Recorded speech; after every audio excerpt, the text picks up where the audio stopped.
خلیفہ ہارون الرشید کے دربار میں ایک عیسائی طبیب تھا۔ اس نے ایک مرتبہ ایک مسلمان عالم دین سے سوال کیا کہ تمہاری کتاب یعنی قرآن مجید میں علم طب سے متعلق کچھ بھی اللہ تعالیٰ نے بیان نہیں کیا۔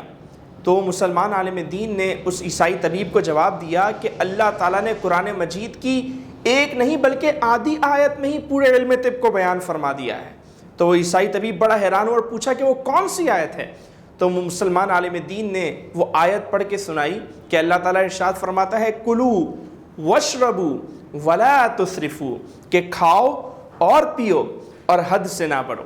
ناظرین کرام، رمضان المبارک کا پیارا مہینہ جاری ہے۔ یہ وہ مہینہ ہے کہ جس میں جہاں ایک طرف عبادتوں کا ذوق و شوق بڑھ جاتا ہے، وہیں دوسری طرف کھانے پینے کا بھی زور بڑھ جاتا ہے۔ روزہ دار کے لیے پورا دن بھوکا رہنے کے بعد افطاری بہت امپورٹنٹ ہوتی ہے۔ اگر افطاری میں کوئی پرہیز نہ کرے تو اس کی صحت پر برے اثرات مرتب ہو سکتے ہیں۔ متعدد ریسرچز ہمیں یہ بتاتی ہیں کہ اگر آپ اپنی صحت کو بہتر رکھنا چاہتے ہیں تو اس کا ایک ہی حل ہے کہ آپ اپنے کھانے پہ کنٹرول رکھیں، کھانا کم کھائیں۔ اور رمضان المبارک ایک ایسا موقع ہے کہ جس میں آپ اپنے کھانے پہ کنٹرول کر سکتے ہیں، لیکن ایک اندازے کے مطابق ہم رمضان المبارک میں معمول سے زیادہ کھاتے ہیں۔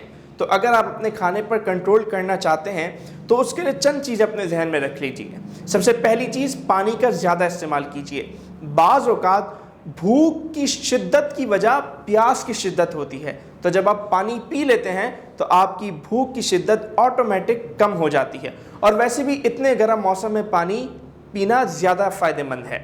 اسی طرح جب آپ افطاری کی ابتدا کریں تو وہ کوئی چھوٹی چیز سے کریں، جیسے آپ کھجور کھا لیں اور پھر دیگر چیزیں کھانے سے قبل تھوڑا وقفہ بھی رکھیں۔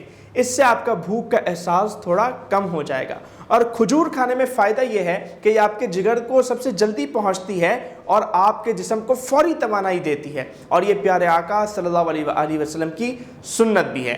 اسی طرح جب آپ کھانا کھانے بیٹھیں تو آہستہ آہستہ کھائیں، لقمے چبا چبا کر آرام سے کھائیں، کیونکہ جب آپ پورا دن بھوکے ہوتے ہیں تو ایک ساتھ بڑی مقدار میں کھانا کھانا یہ آپ کو معدے کے امراض میں مبتلا کر سکتا ہے۔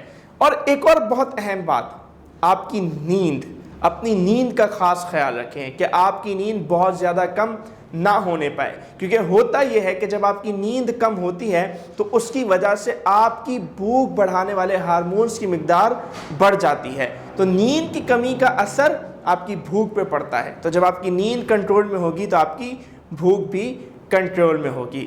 ناظرین کرام، کھانے پینے کے معاملے میں ایک بہت اہم بات یہ ہے کہ آپ کھانے پینے کے معاملے میں کوانٹٹی کو نہ دیکھیں بلکہ کوالٹی کو دیکھیں۔ سبزیاں، فروٹس اور دہی کا استعمال زیادہ کیجیے، جبکہ تیل والی چیزیں اور میٹھے کا استعمال کم کیجیے۔ اور اس ہیلدی فوڈ کا ایک فائدہ یہ ہوگا کہ آپ عبادات بھی اچھی طرح کر سکیں گے۔ اور ان ساری باتوں کا اگر میں خلاصہ بیان کرنا چاہوں تو وہی قرآن پاک کی آیت ہے کہ کلو وشربو ولا تسرفو، کہ کھاؤ پیو اور حد سے نہ بڑھو۔